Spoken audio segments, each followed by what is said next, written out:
Վարչապետ Փաշինյանը ոչ միայն Հայաստանի թիվ 1 պաշտպանն է, այլ նաև եկեղեցու թիվ 1 պաշտպանն է այսօր։ Եկեղեցին պետք է փրկել եւ պաշտպանել կտրիչ Ներսիսյան, այս Ներսիսյան կլանից, այս Գարեգինից, իր եղբայր Եզրասից եւ նրան շուրջ մի 10 հոգի գործակալ եւ չեկիստներից, ովքեր ուզուրպացրել են մեր սրբություն սրբոցը, Մայրաթոր Սուրբ Էջմիածինը։ Վարչապետի ոչ մի քայլ Էջմիածնի կամ Մայրաթորի դեմ չէ։ Այս խունտան,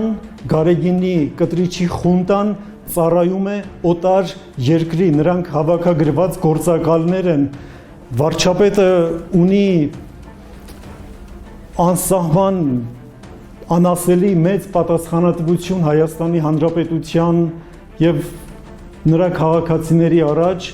եւ հասկանում եմ, որ նա բացեիբաց չի կարող ասել, որ Գարեգինը կտրիչը գործակալ է, քանի որ ինքը Հայաստանի ղեկավարն է, առաջի դեմքն է,